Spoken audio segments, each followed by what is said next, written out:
Hello दोस्तों, स्वागत है आप सभी का आपका अपने चैनल बेसिक नॉलेज में। तो कैसे हैं आप लोग? आशा करता हूं सब मस्त है, स्वस्थ है और पढ़ाई बहुत ही जबरदस्त तरह से कर रहे हैं। दोस्तों, आज का ये वीडियो क्लास 11th के विद्यार्थियों के लिए बहुत ही ज्यादा महत्वपूर्ण होने वाला है, क्योंकि आज हम लोग इसमें देखने वाले क्लास 11th का जो फिजिक्स का एग्जाम होने वाला है, उसमें उसका बहुत ही इंपॉर्टेंट न्यूमेरिकल्स और इससे संबंधित सवाल एग्जाम में जरूर रहेंगे। क्योंकि आप लोगों को पता है कि फिजिक्स में मैक्सिमम क्वेश्चन न्यूमेरिकल्स आते हैं। आपको प्रोसेस पता होना चाहिए। आप फिजिक्स इससे पहले पढ़े हो या नहीं पढ़े हो, कोई इशू नहीं है। बस आप इस वीडियो को देखिए, मैं हर एक चीज एक्सप्लेन कर दूंगा। बस कुछ फॉर्मूला बता रहा हूँ, सिंपल सिंपल, उसको देख लेना और हर एक क्वेश्चन आप सॉल्व करके आओगे, बिल्कुल एग्जाम पेपर की खोपड़ी में छेद करके आओगे। चलिए, लास्ट दिन है, अंतिम दिन, जोर लगा लीजिए और अब की बार बिल्कुल हर एक एग्जाम पार देख लेते हैं क्या क्या सवाल है और जल्दी सॉल्यूशन करते हैं। चैनल पर पहली बार है, सब्सक्राइब जरूर कर लीजिए दोस्तों, इसी प्रकार के वीडियो पाने के लिए और अपने एग्जाम की तैयारी बेटर तरीके से करने के लिए। पहला सवाल है, a body starts from rest and travel with uniform acceleration on straight line if its velocity after making a displacement of 32 metre is 8 metre per second, acceleration is. कोई भी न्यूमेरिकल बनाने का पहला नियम, जो चीज दिया हुआ है आप उसको पहले लिख लो। क्या दिया हुआ है? डिस्प्लेसमेंट दिया हुआ है, यानी कि एस बराबर दिया है। दोस्तों, डिस्प्लेसमेंट को हम लोग एस से सूचित करते हैं। एस बराबर कितना दिया है? तो 32 मीटर दिया हुआ है। एस बराबर कितना है? तो 32 मीटर। ओके, नेक्स्ट क्या है? इसका वेग दिया है, यानी कि भी दे दिया भाई साहब। आप ध्यान से सुन लो, यहाँ क्या बोल रहा है? स्टार्स फ्रॉम रेस्ट, मतलब भी तो है यहाँ पर। देखो कि कितना भी हो जाता है, final velocity 8 metre per second होता है। बट यहाँ पर और एक चीज है, स्टार्स फ्रॉम रेस्ट यानी कि प्रारंभिक वेग जो यू है, इनिशियल वेलोसिटी कितना हो जाएगा? 0 हो जाएगा। अब आपको एक फॉर्मूला लगाना है, तो आपको 3 फॉर्मूला याद रखना है, मैं आपको बोल देता हूँ। एक है v square equal to u square plus 2as। ठीक है, बस 3 फॉर्मूला याद रखना है। एक होता है s equal to u t plus half a t square, और दोस्तों एक होता है v equal to u plus a t. बस ये 3 फॉर्मूला याद रखना है, सारा क्वेश्चन बन जाएगा। तो चलिए फटाफट हम लोग देखते हैं और इसको सॉल्व करते हैं। ठीक है, ये 3 फॉर्मूला का आप लोग याद रखिए। 3 फॉर्मूला से हर एक आपका सवाल सॉल्व हो जाएगा। ठीक है, तो देखिए यहाँ पर एस है, यू है और भी है। आपको निकालने क्या बोला रहा है? ए। तो हम लोग लगा सकते हैं। देखिए भी और यू है और प्लस 2as होता है, तो यहाँ पर ए निकल जाएगा। एस भी तो हमको पता ही है ना। भी का स्क्वायर यानी कि 8 का स्क्वायर इक्वल टू यू का स्क्वायर यानी कि यू कितना है? देख लो, 0 का स्क्वायर प्लस 2, तो 2। ए का मान कितना? कुछ नहीं, तो कुछ नहीं आपको निकालना है। और एस का मान दिया है भाई साहब 32, तो यहाँ पर 32 छाप दो। 8 का स्क्वायर हो जाएगा 64, और इधर देखो ध्यान से, 2 गुना 32 जब करोगे तो 64 हो जाएगा। इधर गुना में है, ये तो खत्म हो गया, 0 खत्म हो गया।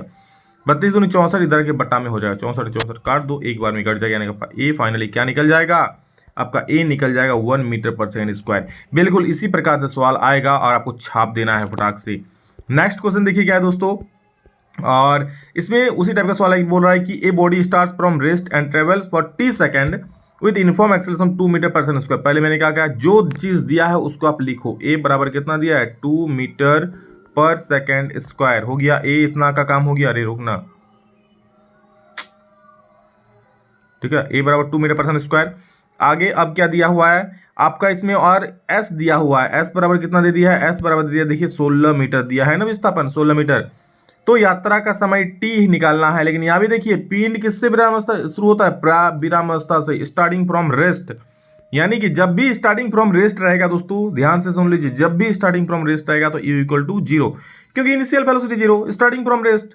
आपको क्या निकालना है? समय निकालना है, टी। हम लोग जानते हैं क्या होता है, v equal to u plus a t भी होता है, v square equal u square plus 2as भी होता है, और एगो s equal to u t plus half a t square भी होता है। लेकिन आपको यहाँ पर t निकालना है, तो सबसे बेस्ट फॉर्मूला होगा s equal to u t plus half a t square. Okay, now s equal to कितना है? 16 metre.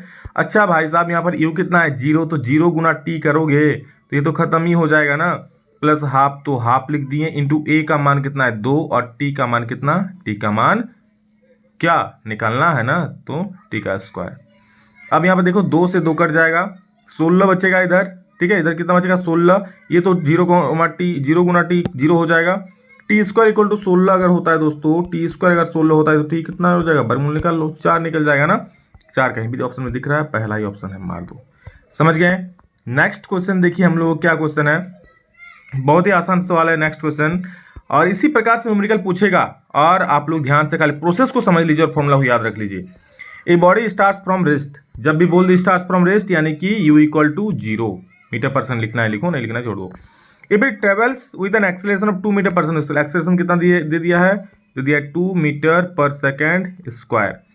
It's displacement at the end of 3 second, time भी दे दिया कितना, t बराबर 3 सेकेंड। अब देखो ध्यान से 3 सेकेंड में वो बाद उसका डिस्प्लेसमेंट यानी कि विस्थापन कितना होगा, यानी कि s निकालना है।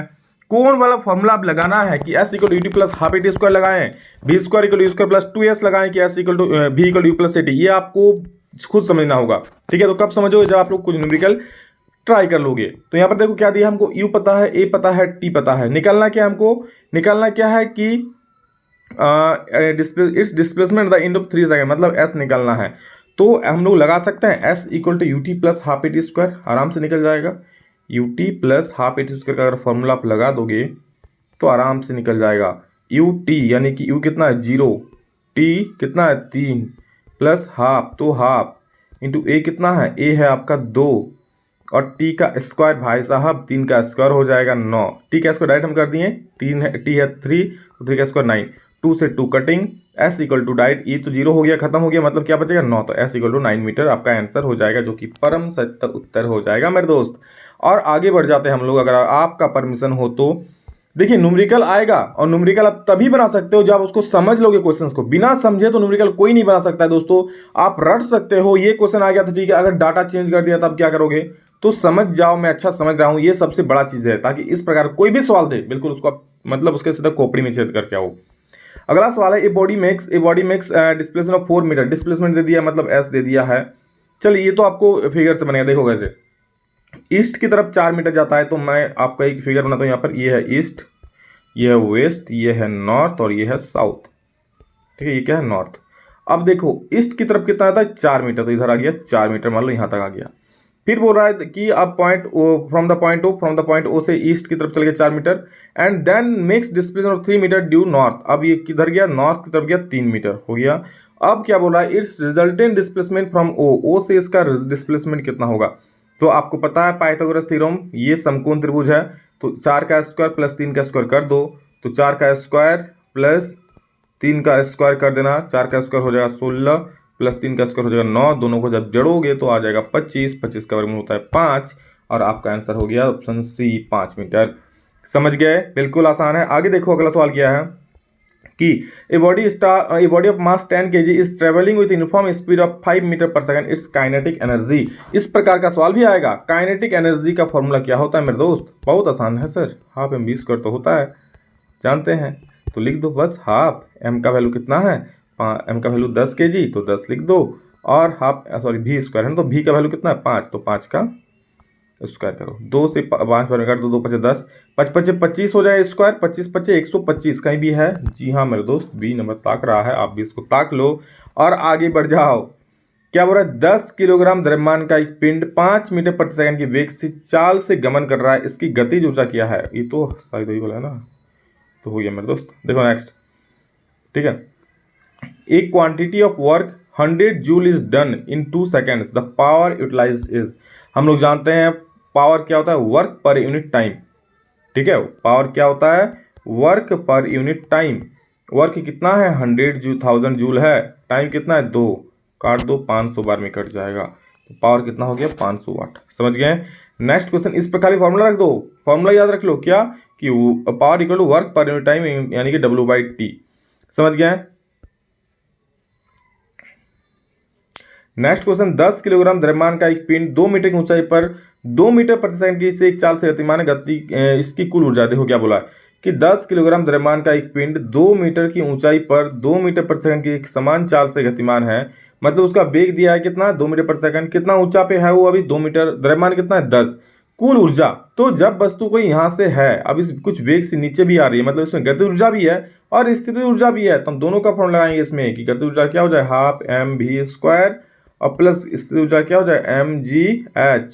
हो गया ना, हाफ एम वी स्क्वायर यानी कि हाफ एम का वैल्यू कितना हो जाएगा, एम का वैल्यू आपका हो जाए यहाँ देख लो कितना है 10 किलोग्राम, तो 10 और इंटू भी का स्क्वायर, भी कितना है देख लो 2 मीटर पर सेकंड स्क्वायर, 2 का स्क्वायर 4 हो जाएगा डायरेक्टली भी, प्लस mgh, एम फिर से देखो 10, जी का वैल्यू कितना लेना है, कुछ बोला है कुछ नहीं बोला, तो अब 10 या 9.8 ले सकते हो, आंसर उसी के आसपास आ जाएगा। ठीक है, तो चलो मैं 10 लेके चलता हूँ, 10 जी का मान 10 उसके आसपास आ जाएगा, और इंटू एच कितना ऊपर है 2 मीटर। अब इसको कैलकुलेट कर लेना, 2 दूनी 4 कट जाएगा, 10 दूनी 20 हो जाएगा, प्लस इधर देखो 10 10 100, 100 दूनी 200, तो 220, 200 और 200 220 जूल के आसपास है, लेकिन आंसर नहीं मिल रहा है। आंसर नहीं मिल रहा है क्यों पता? क्योंकि मैंने यहाँ पर जी की जगह पे 10 ले लिया। आप लोग 9.8 लेके यहाँ पर बनाओगे, आप लोग का पूरा आंसर आ जाएगा दोस्तों 216 जूल आ जाएगा। बस थोड़ा सा घट जाएगा तो 220 की जगह 216 हो जाएगा, क्योंकि 10 की जगह आप 9.8 ले रहे हो। तो option number B is the correct answer. And next question देख लीजिए क्या है हम लोग का। नेक्स्ट क्वेश्चन है, body of mass 100 kg falls from a height of 10 metre, its increase in kinetic energy. जब किसी हाइट से कोई वस्तु गिरता है, ठीक है, तो इंक्रीज इन काइनेटिक एनर्जी क्या होगा? इसमें जो स्थितिज ऊर्जा होगा, यानी जो पोटेंशियल एनर्जी होगा, वही उसका आंसर हो जाएगा। तो पोटेंशियल एनर्जी कितना है? mgh होता है। Increase in kinetic energy is equal to potential energy. 100 m के जगह पे g के जगह पे हो जाएगा कितना? जी कुछ बोला है, कुछ नहीं, तो आप लोग 9.8 भी ले सकते हो, 10 भी ले सकते हो। ठीक है, चलिए मैं 9.8 लेता हूँ। और h हाइट कितना है? 10। अब गुना कर दो, 9.8 को 1000 से गुना करोगे तो 9800 आ जाएगा, जो कि जूल में है। वो होगा काइनेटिक एनर्जी। ऑप्शन नंबर 1 बिल्कुल सही उत्तर हो जाएगा। तो ये था दोस्तों कुछ इंपॉर्टेंट सवाल, इसको जरूर देख लीजिए। और किस प्रकार का वीडियो चाहते, कल एग्जाम है, अच्छे से रिवाइज कर लो। नेक्स्ट वीडियो जल्द आएगा, लेकिन तभी दोस्तों जब आप लोग ज़्यादा से ज़्यादा हर एक दोस्तों को शेयर कर दोगे, ताकि सभी को लाभ मिले, सभी को पता चले हाँ कुछ इंपॉर्टेंट क्वेश्चन है। और इस प्रकार के न्यूमेरिकल एग्जाम में जरूर 110% पूछ जाएगा। तो बस जो मैं समझा उसको समझ लो। अभी के लिए इतना ही। मेरी सारी शुभकामनाएं दोस्तों आप सभी के साथ है। बस पढ़िए, एग्जाम बहुत धाकड़ दिख जाएगा। नेक्स्ट वीडियो में जल्द मिलते हैं आप लोग से, तब तक जय हिंद, वंदे मातरम।